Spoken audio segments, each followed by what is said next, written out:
Assalamualaikum warahmatullahi wabarakatuh.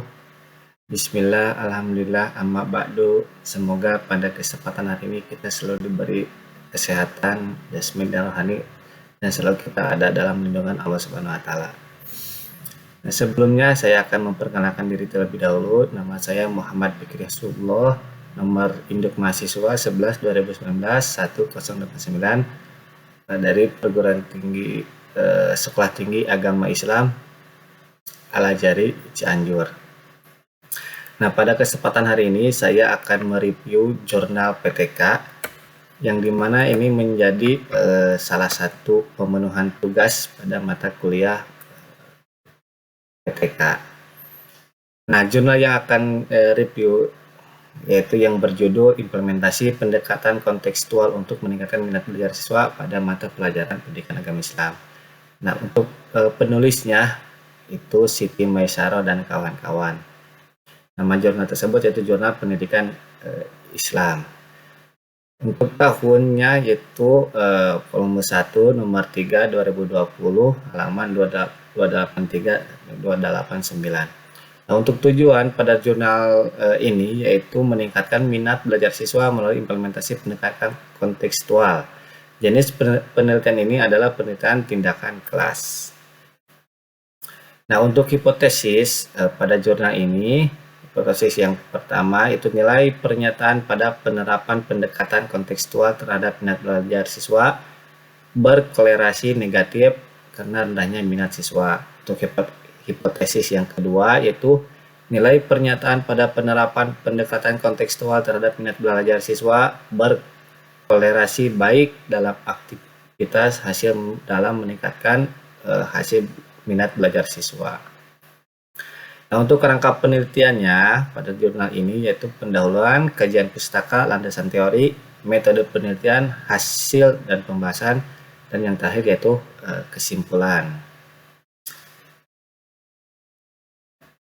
Nah, subjek dan metode populasi ataupun subjek penelitian pada jurnal ini, subjek penelitian ini adalah siswa kelas 12 IPS SMA Muhammadiyah 18 Sunggal semester ganjil berjumlah 12 orang siswa. Pendidikan melakukan penelitian dengan terjun langsung ke tengah-tengah siswa SMA Muhammadiyah 18 Sunggal tepatnya di kelas 12 IPS dan mengambil satu materi yang kemudian disampaikan kepada peserta didik untuk melihat reaksi dan dari variabel lain yang kemudian penelitian tindakan kelas ini yakni peserta didik dapat memahami materi pelajaran dengan baik dan lahirnya suasana diskusi yang dan minat belajar lebih baik dari sebelumnya. Nah, untuk metode penelitian yang digunakan dalam penelitian ini adalah metode penelitian tindakan kelas atau PTK dan metode eksperimen atau disebut penelitian kuasai eksperimen, yaitu penelitian yang bersifat kolaboratif yang dilaksanakan dengan mengikuti prosedur penelitian yaitu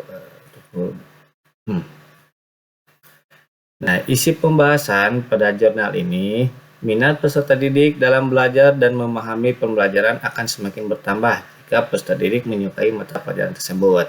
Nah, sikap siswa yang berminat kepada mata pelajaran tertentu akan tampak termotivasi dan lebih semangat serta tekun belajar. Berbeda dengan siswa yang sikapnya hanya menerima saja terhadap materi yang diberikan tanpa memberikan respon apapun. Di mana rendahnya minat belajar siswa di sekolah diakibatkan oleh guru yang kurang baik dalam mengembangkan pendekatan kepada para siswanya.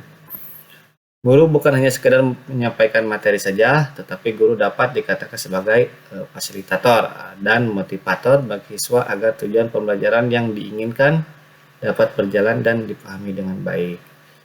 Nah, dari pendapat di atas dapat disimpulkan bahwa CTL atau Contextual Teaching and Learning adalah konsep belajar siswa membantu guru mengaitkan antara materi yang diajarkan dengan situasi dunia nyata siswa dan mendorong siswa membuat hubungan antara pendekatan yang dimilikinya dengan penerapannya dalam kehidupan mereka sehari-hari.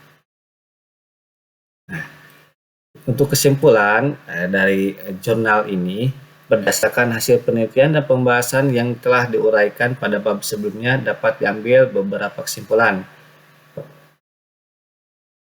Dari pelaksanaan penelitian yang dilakukan oleh mahasiswa Universitas Muhammadiyah Sumatera Utara dalam 2 kali pertemuan tatap muka dengan berjudul Implementasi Pendekatan Kontekstual dalam Meningkatkan Minat Belajar pada Siswa kelas 12 IPS 2 di SMA Muhammadiyah 18 Unggal, dapat simpulkan bahwa implementasi pendekatan kontekstual efektif memancing daya pikir peserta didik dalam meningkatkan minat belajar siswa.